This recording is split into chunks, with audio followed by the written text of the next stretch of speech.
जितना बड़ा ख्वाब है, अगर मेहनत भी उतनी बड़ी होगी तो देखना मेरे दोस्त, एक दिन मंजिल तुम्हारे सामने खड़ी होगी। जय हिंद दोस्तों, स्वागत है आपका अपने YouTube channel Ravi sir official पर। मैं रवि सर आज आपके लिए नाव और धारा का चैप्टर लेकर आया हूं, जो कि एग्जाम के लिए बहुत इंपॉर्टेंट है और इसमें से क्वेश्चन हर एक एग्जामों में पूछता है। देखिए, हम बात करते हैं नाव और धारा का। सबसे पहले हम इसको बेसिक समझते हैं ना। यदि एक बार आप इसको समझ गए तो आप कहीं भी रहे, सोते रहे, जागते रहे, पढ़ते रहे, लिखते रहे, आप उसको आराम से बना लीजिएगा, क्योंकि एक बार समझना है, बनाना हमेशा है। और इस टाइप से मैथ यदि आप समझ लीजिएगा तो एग्जाम में आप बहुत सारे टाइम को बचाकर दूसरे मैथों में या दूसरे टॉपिक पर या चैप्टर में आप ले जाकर इसको यूज कर सकते हैं। देखिए, नाव और धारा। अब बात हम करते हैं नाव और धारा का। तो नाव और धारा, नाव तो आप देखे ही होंगे और धारा भी आप देखे ही होंगे, और नहीं देखे हो तो मंगल ग्रह पर चले जाइए, क्योंकि धरती पर आपका कोई काम नहीं है। जो आदमी नाव धारा नहीं देखा है उसको धरती पर कोई काम नहीं है ना। देखिए, अरे कहने का मतलब है कि नदी में नहीं देखे हैं तो टीवी में तो देखे होंगे, मूवी में देखे होंगे ना। ऐसा नहीं कि सर हम देखे ही नहीं है। तो देखिए, नाव का है ना, नाव का बात करते हैं और वही हम बात करते हैं धारा का। तो देखिए, है ना, पहले इसको समझते हैं कि है क्या नाव। तो देखिए, इस टाइप से मैथ में बहुत सारे स्टूडेंट फंस जाते हैं और उनको समझ में नहीं आता कि क्या करें। एग्जाम में ना यही सब जो मैथ है वो टाइम ले लेता है। लगता तो है कि बना लेंगे, लेकिन ना वो 1-2 मिनट के बाद पता चलता है कि तो हमसे बनबे नहीं करेगा। अरे भाई, जब बनने ही नहीं करेगा तो इसमें हमको टाइम वेस्ट करने से क्या फायदा। लेकिन आज जो आपको बताने वाले हैं उससे ना तो आप एग्जाम में फंसिएगा और ना ही आपको टाइम का लॉस होगा, यानी कि आप उसका सही भी कीजिएगा और आप टाइम भी बचाइएगा, क्योंकि जो आपको ट्रिक देने वाले हैं वह बहुत ही जल्दी से और आसानी से आपको बनाएगा एग्जाम में। अब देखिए, नाव और धारा का यदि बात करते हैं तो सबसे पहले तो एक होता है शांत जल, है ना। एक होता है आपका शांत जल और एक होता है आपका बहता हुआ जल। देखिए, दोनों में अंतर है, सबको पता है। मान लेते हैं कि ये है आपका शांत जल और ये जो जल है वह बह रहा है ना, ये बहता हुआ जल है। अब बताइए, यदि आपको हम तैरने के लिए बोले तो बोले सर हमको तैरना ही नहीं आता है ना।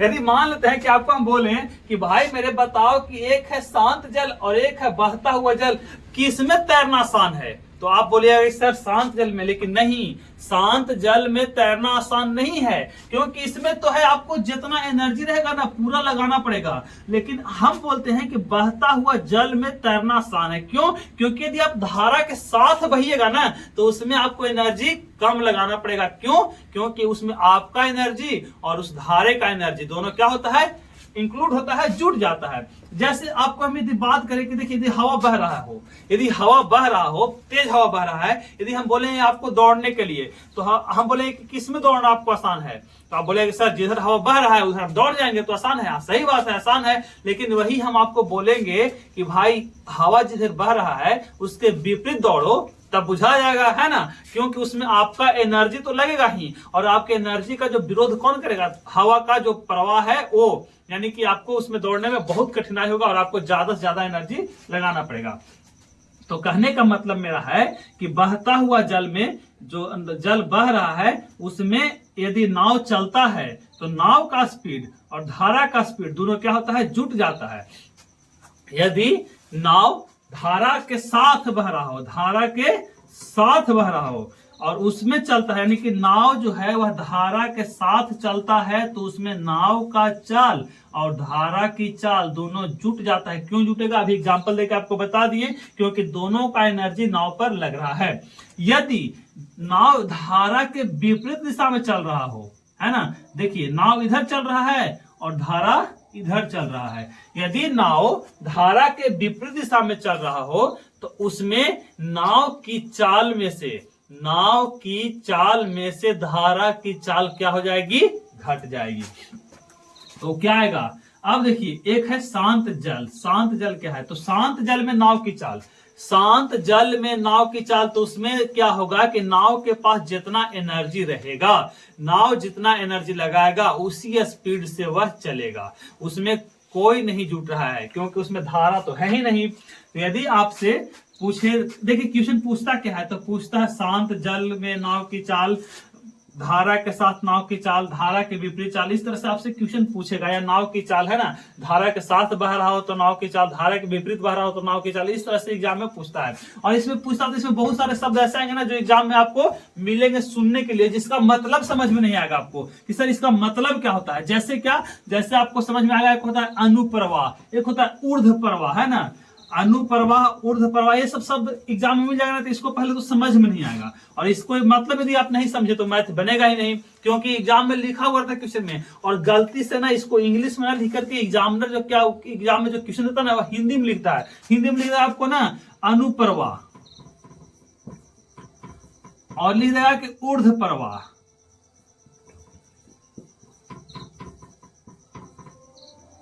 ऊर्ध्व प्रवाह। आप बताइए कि अनुप्रवाह ऊर्ध्व प्रवाह पूछ दे तो इंग्लिश मीडियम वाला लड़का तो पूरा फंस कर रह जाएगा, क्योंकि उसको पता ही नहीं कि अनुप्रवाह क्या होता है, ऊर्ध्व प्रवाह क्या होता है। लेकिन इसी को आपको यदि अपस्ट्रीम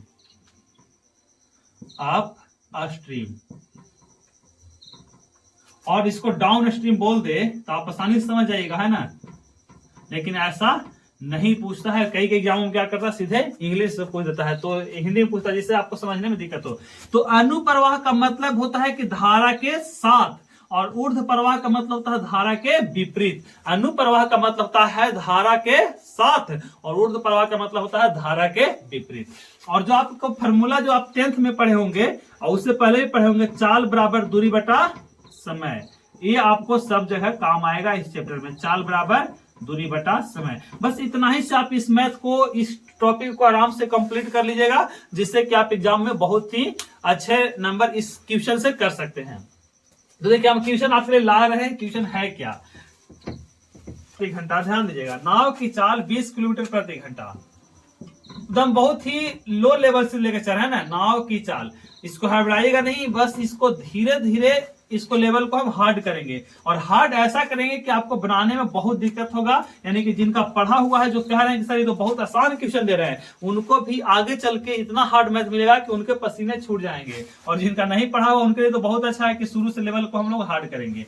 देखिए नाव की चाल 20 किलोमीटर प्रति घंटा दिया हुआ है, और देखिए धारा की चाल दिया हुआ है, क्या धारा की चाल दिया हुआ है आपका 4 किलोमीटर प्रति घंटा, है ना। देखिए कई एग्जाम में जैसे एसएसजीडी वगैरह जो है ना, फोर्स वगैरह का एग्जाम में है, एकदम नॉर्मल क्वेश्चन पूछता है, एकदम नॉर्मल क्वेश्चन पूछेगा, एकदम इसी लेवल का क्वेश्चन पूछेगा, क्योंकि उसमें सीजीएल और बैंकिंग का क्वेश्चन नहीं रहता है कि बहुत हार्ड रहता है, एकदम नॉर्मल क्वेश्चन पूछता है। और लोग क्या करते हैं कि हार्ड लेवल का तैयारी करके जाते हैं, इसलिए है ना कोई फायदा नहीं है। यदि टाइम नहीं है तो ज्यादा हार्ड लेवल की तैयारी करने का जरूरत ही नहीं है। और हम उस वीडियो में जो इसमें बताए हैं कि किस तरह से हमको पढ़ना है, कैसे हम कंप्लीट करेंगे अपना कम समय में, तो इसी टाइप के लेवल के हम पढ़ने का बात की उसमें।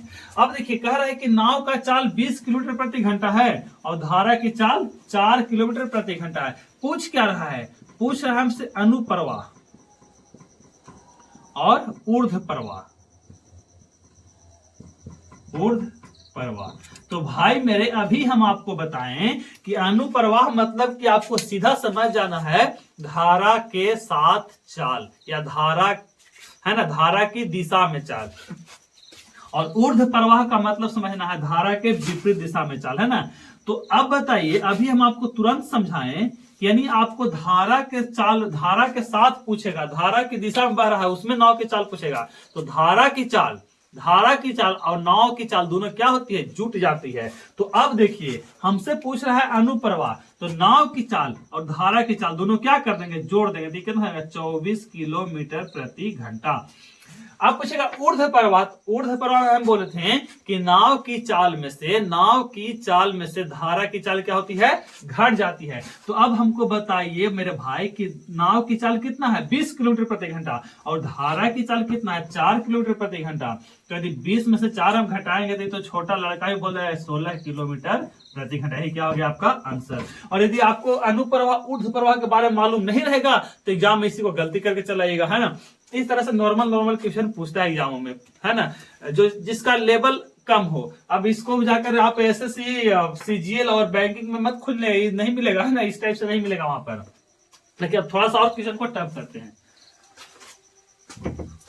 तो बहुत टफ क्वेश्चन है कि क्वेश्चन क्या है, कह रहा है कि एक नाव का शांत जल में चाल 6 किलोमीटर प्रति घंटा तथा धारा की चाल 1.5 किलोमीटर प्रति घंटा है। एक व्यक्ति क्या करता है, एक व्यक्ति 22.5 किलोमीटर की दूरी पर स्थित एक स्थान पर नौका चलाकर जाता है और फिर वापस आता है। तो वही कह रहा है कि उस आदमी को वहां पर जाने में और वहां से वापस आने में कितना समय लगेगा, यही हमसे पूछ रहा है। हम आपको थोड़ा देर पहले बताए थे कि जो आपका चाल बराबर दूरी बटा समय है, वह फार्मूला आपको सब जगह काम आने वाला है। तो समय बराबर फार्मूला क्या होता है, समय बराबर फार्मूला बताइए तो क्या होता है। समय बराबर फार्मूला तो दूरी बटा चाल है ना, समय बराबर फार्मूला होता है दूरी बटा चाल। देखिए ये आपको कोई नहीं बताएगा क्योंकि बहुत ही नॉर्मल है, ये बहुत ही नॉर्मल है, आपको शुरू से ही पढ़ने के लिए है। 10th क्लास 9th क्लास से आपको पढ़ने के लिए मिलता है चाल बराबर दूरी बटा समय है ना, और समय बराबर दूरी बटा चाल। तो ये सब आपको कोई बताने वाला है नहीं, तो इसलिए आप ये सब याद रखा कीजिए, ये सब बहुत ही नॉर्मल क्वेश्चन है ना। अब देखिए, अब कह रहा है कि अब हमको आप बताइए कि कोई स्थान पर धारा जो है, नदी की धारा बह रही है और आदमी नाव का जो है नाव को लेकर जाएगा, तो एक बार उस धारा के साथ जाएगा और वापस आएगा तो धारा के विपरीत आएगा, है ना। एक बार जाने में वो धारा के, चाहे वो जाए साथ या आए साथ, मतलब कि उसमें दोनों काम हो रहा है। एक बार वह धारा के साथ जाएगा और एक बार धारा के विपरीत जाएगा, चाहे आने में वो धारा के साथ जाए या फिर जाने में किसी भी तरह से जाएगा। तो एक बार वह धारा के साथ नाव को ले जाएगा और एक बार वह धारा के विपरीत ले जाएगा। तो हम आपको बताए थे कि यदि धारा के साथ नाव जाएगा, यदि धारा के साथ नाव जाएगा तो नाव की चाल हो जाएगी शांत जल में नाव की चाल प्लस धारा की चाल, और यदि वह धारा के विपरीत जाएगा तो नाव का चाल हो जाएगा शांत जल में नाव की चाल माइनस धारा की चाल। यानी कि नाव का चाल, देखिए नाव की चाल, ये आपको समझने वाली चीज है ना। नाव की चाल हो जाएगा आपको, यदि वह धारा के साथ जा रहा है, धारा के साथ जा रहा है तो शांत जल में नाव की चाल और परस धारा की चाल यानी कि 1.5, और यदि वह धारा के विपरीत जा रहा है, धारा की, देखिए इसका मतलब है धारा के साथ और इसका मतलब हम कर रहे हैं धारा के विपरीत। धारा के विपरीत यदि नाव की चाल हमसे पूछेगा तो हो जाएगा शांत जल में नाव की चाल और माइनस धारा की चाल।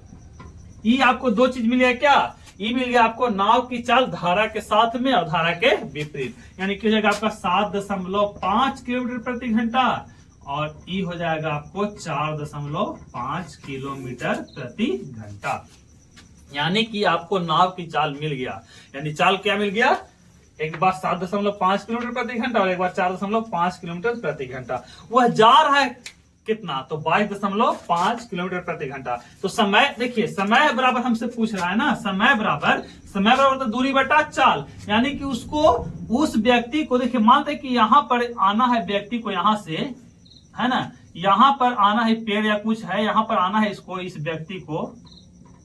अब बताइए कि यहाँ से आने में धारा इधर बह रहा है तो एक बार धारा के विपरीत आएगा और इधर से जाएगा तो धारा के साथ जाएगा, मतलब एक बार इधर से आने में अलग टाइम लगेगा और इधर से आने में जाने में अलग टाइम, मतलब 2 बार है ना, यानी कि 2 बार उसको समय लग रहा है। तो धारा के साथ आने में, तो धारा के साथ आने में दूरी बटा चाल, तो दूरी कितना है 22.5 और चाल कितना है धारा के साथ 7.5, यानी कि समय कितना जाएगा, धारा के साथ आने में कितना समय लगा, तो 22.5 बटा 7.5। अब धारा के विपरीत भी तो जा रहा है तो उसी में समय क्या करेंगे, बार और जोड़ेंगे, तो दूरी तो वही है, दूरी तो सेम ही है 22.5। अब धारा के विपरीत जाने में कितना लग रहा है, कितना चाल है, तो 4.5, तो 4 क्या हो गया 5। देखिए ये कटेगा क्या बार में, 3 बार में कटेगा, काटी है ना, ये कटेगा क्या बार में, 4 बार में है ना, तो 4 और 3 कितना 7 घंटा, ही क्या हो गया आपका आंसर। यानी कि उसको सॉरी 7, हाँ 7 घंटा में है ना, हाँ देखिए घंटा में है तो सब घंटा में, यदि मिनट में रहेगा तो मिनट में है ना,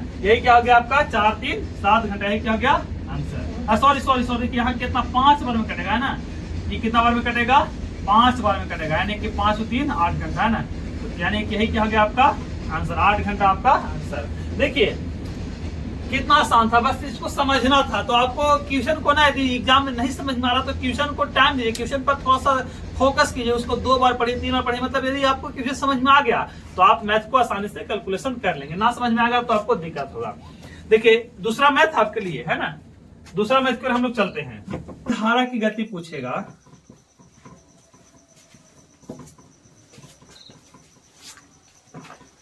धारा गति पूछेगा तो एक होता है अनुप्रवाह, है ना, अनुप्रवाह और प्लस ऊर्ध्व प्रवाह। देखिए इसको समझते हैं हम लोग, अनुप्रवाह प्लस ऊर्ध्व प्रवाह बटा 2 और एक होता है अनुप्रवाह माइनस ऊर्ध्व प्रवाह बटा 2। अनुप्रवाह माइनस ऊर्ध्व प्रवाह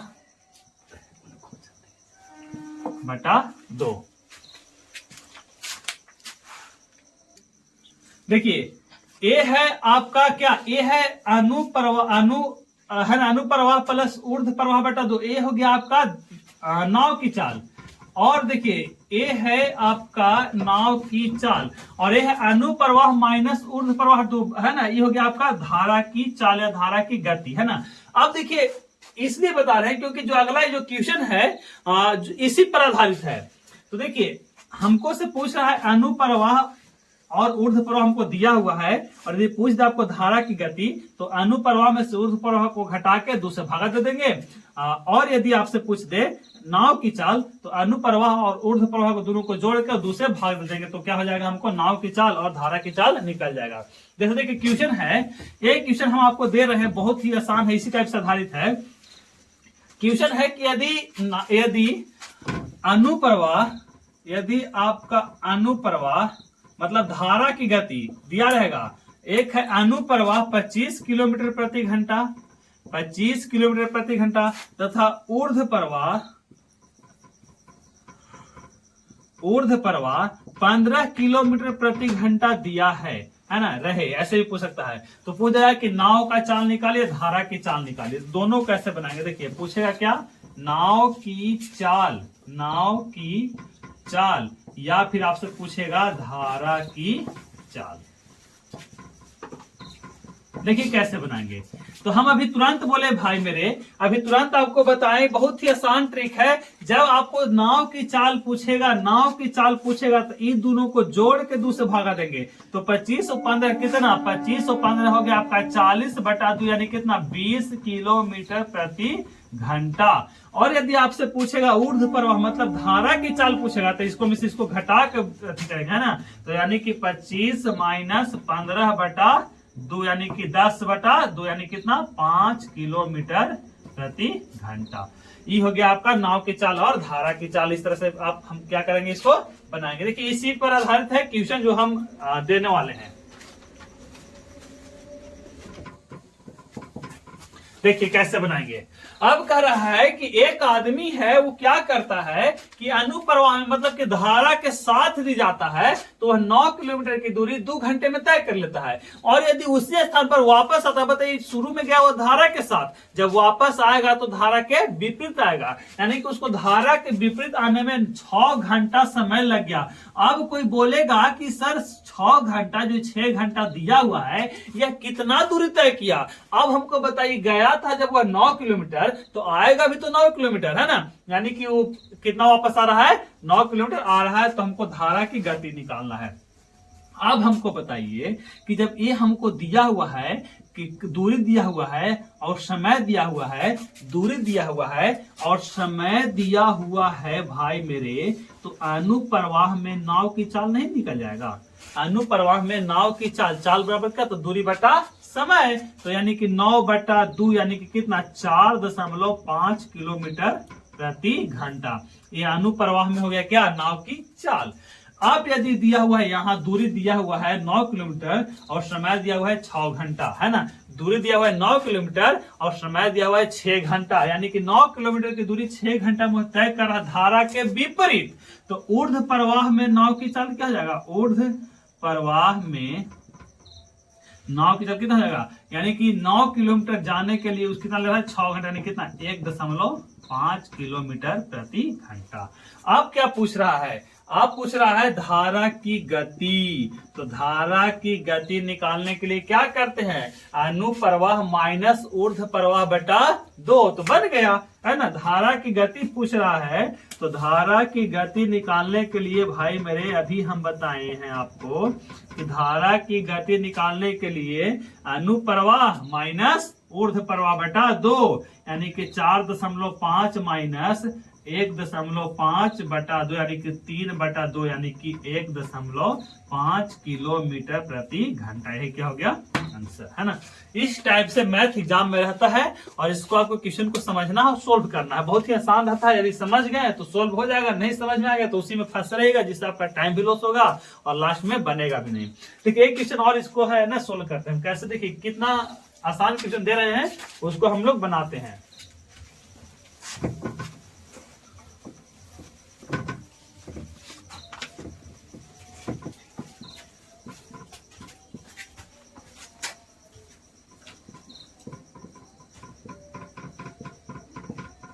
देखिए बहुत ही आसान क्वेश्चन, देखिए इसको कैसे बनाते हैं। कह रहा है कि एक आदमी धारा के प्रतिकूल 13 किलोमीटर की दूरी 5 घंटे में तथा धारा के अनुकूल 28 किलोमीटर की दूरी 5 घंटे में तय करता है धारा की चाल। अब बताइए हमको धारा की चाल निकालने के लिए अनुप्रवाह माइनस ऊर्ध्व प्रवाह बटा 2 होता है। तो अनुप्रवाह में क्या हो जाएगा, अनुप्रवाह में निकालने के लिए हमको कैसे, तो देखिए ई है प्रतिकूल, है ना, ये क्या है प्रतिकूल और ये है क्या अनुकूल। तो अनुप्रवाह निकालने के लिए क्या कर देंगे 28 दूरी बटा क्या, दूरी बटा समय, यानी कि 28 बटा क्या हो जाएगा 5, 28 बटा 5 यानी कि चाल बराबर क्या होता है दूरी बटा समय। ये हो गया आपको नाव को धारा के अनुकूल, मतलब कि अनुप्रवाह हमको मिलेगा कितना 28 बटा 5 माइनस, क्योंकि हमको निकालना है धारा की चाल और धारा की चाल निकालने के लिए फॉर्मूला होता है अनुप्रवाह माइनस ऊर्ध्व प्रवाह बटा 2। तो हमको अनुप्रवाह तो मिल गया, अब निकालना है ऊर्ध्व प्रवाह मतलब धारा के प्रतिकूल, और धारा के प्रतिकूल दूरी दिया हुआ 13, समय दिया हुआ 5, तो चाल बराबर दूरी बटा समय 13 बटा 5 और ये गया अनुप्रवाह, ये गया ऊर्ध्व प्रवाह बटा कितना 2, यानी कि हो जाएगा क्या धारा की चाल। बस इसको कैलकुलेशन कर लेना है, तो ये हो जाएगा 5 का 5, 28 में से 5 आएगा तो कितना, 28 में से 13 आएगा तो कितना हो जाएगा 15 और बटा कितना 2। देखिए इसके नीचे कुछ नहीं है तो एक है, समझने के लिए तो हम डायरेक्ट इसको यहाँ कर देंगे, है ना। समझने के लिए सिर्फ दे रहे हैं कि इसके नीचे कुछ नहीं है तो इसके नीचे कुछ नहीं, तो इसके नीचे एक दे सकते हैं ना, नहीं तो हम इसको डायरेक्ट क्या कर देंगे, इसको यहाँ ला देंगे, है ना। तो सिर्फ समझने के लिए आपको है, तो ये हो जाएगा कितना, ये हो जाएगा इसे कटे क्या बार में 3 बार में, और ये आ जाएगा यहाँ, यानी कि हो जाएगा 3/2 मतलब कितना 1.5 किलोमीटर प्रति घंटा। ये क्या हो गया आपका आंसर। इस टाइप से मैथ है ना, बहुत ही आसान मैथ है और इसको समझना मेन होता है। इसमें और हार्ड लेवल का मैथ आपके लिए लेकर आऊंगा। यदि हमारा प्रयास पसंद आया हो, हमारा वीडियो पसंद आया हो तो इसे लाइक करें, कमेंट करें और अपने दोस्तों के पास शेयर करें। यदि आप चैनल पर पुराने हैं तो सब्सक्राइब नहीं किए हैं तो सब्सक्राइब करें और नए हैं तो जल्द से जल्द इसे सब्सक्राइब करें, है ना। फिर मिलेंगे हम अगले वीडियो में, तब तक के लिए जय हिंद।